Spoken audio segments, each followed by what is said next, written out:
Over 100 lives lost, including 30 little kids. This is July 4th, 2025, deep in the heart of Texas. Breaking tonight, deadly flash floods in Texas. A month's worth of rain falling in just a matter of hours. It's just absolute devastation. This has just been an unprecedented historical flooding event there. Lives lost and families desperate for answers. And the death toll rising in central Texas. We're praying for all of those missing to be found alive.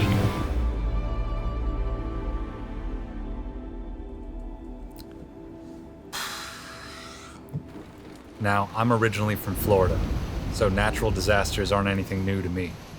But with a hurricane, you have days, if not weeks, to prepare. But this, nobody saw this coming. I woke up at 6 in the morning and our fucking bridge was gone. You can still see the tire tracks. That's gone now. And this creek is usually bone dry. So if that went from this to this in the middle of the night, imagine bedding down next to the Guadalupe River on July 3rd, dreaming of barbecue or fireworks, and waking up to water up to your eyeballs. If that was me, I might have wished that I hadn't woke up. July 4th, 2024, the annual Fourth on the River party in Kerrville, Texas that Sarah and I photograph every year. It's in Louise Hays Park that just celebrated its 75th anniversary. That's 3/4 of a century being the community hub here in Kerrville, Texas. Being event photographers, Sarah and I have captured countless smiling faces and funny moments at this park. We shot our first Kerrville gig here, Cinco de Mayo 2023 in Louise Hays Park. So I'm sure you can understand when I say it's heartbreaking to see it go from this to this.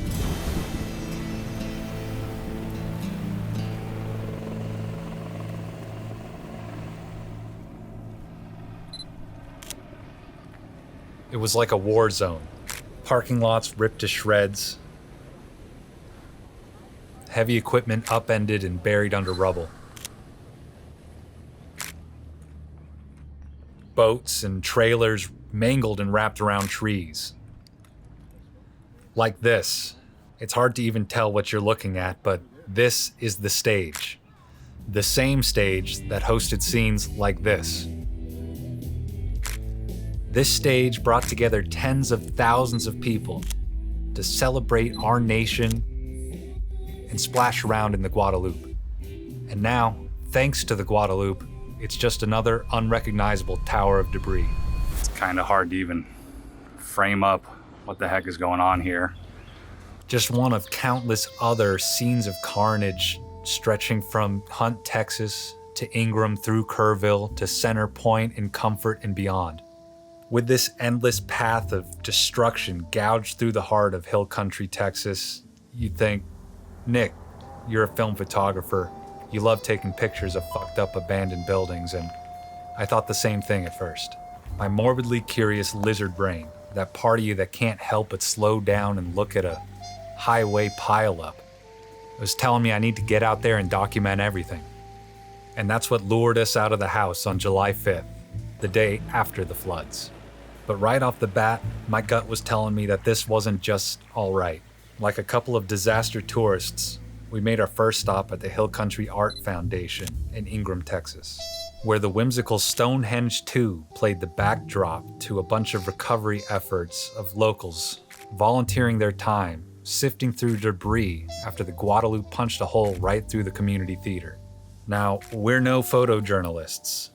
We're street photographers. Sarah and I do event gigs. We're accustomed to snapping smiling faces, capturing hugs and weird funny moments. And considering I'm just some YouTuber, it felt a bit wrong to aim my lens at all this carnage. Now, while we had good intentions, I still feel like I was lying to myself, trying to justify what we were up to. Like some self-important savior coming down from the hills to shine a light on the misfortune of my community and using my platform to raise awareness and hopefully donations. But who am I kidding? This was already national news and everybody has a cell phone in their pocket, so It felt exploitative for me to be aiming my camera at everything. But we didn't know what else to do, so we joined the looky-loos at Louise Hays Park.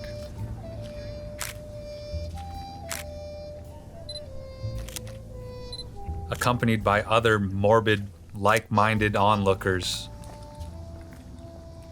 we strolled along what was left of the river trail, surrounded by debris and random stuff that washed down from who knows how far upstream.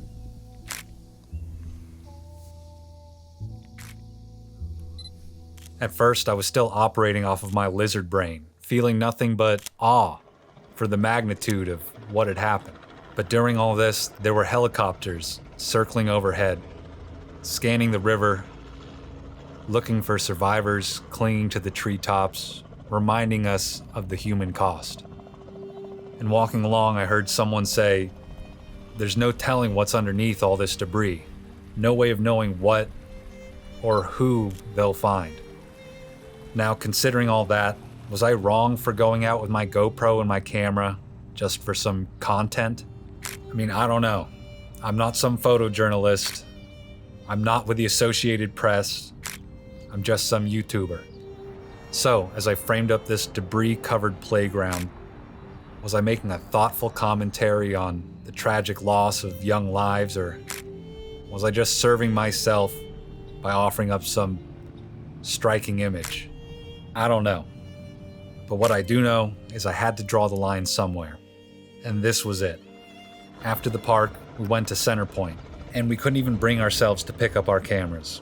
Honestly, part of me still wanted to pull over and frame up some of the toppled RVs and mobile homes, but Sarah reminded me that that was somebody's home. Seeing the community out there in force, picking through the branches, all the piles of debris, people out on horseback, yellow X's spray painted on houses. They were out doing real good, an organized effort of first responders, and who were we to get in their way? Let the war zone photographers like Ronaldo handle all that. Anyway, being a Kerr County transplant, I've never felt wholly connected to this community. But after photographing so many events around here and seeing what's left behind, I definitely felt something. How long before families can once again gather here for a fun summer day on the river? How many years until we can have another family fright night at Louise Hays Park or the holiday fun run? Even before you consider the actual loss of life, the sheer amount of that I can't even bring myself to think about. I'm just overwhelmed by the loss of this place and what it did for the community.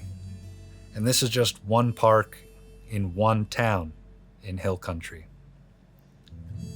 And hopefully this is a once-in-a-generation flood event, and Hill Country needs your help. Please give what you can today to the Kerr County Flood Relief Fund by the Community Foundation of the Texas Hill Country. Thank you to everyone who reached out to make sure I was okay. Goodbye, Internet. I'm Nick.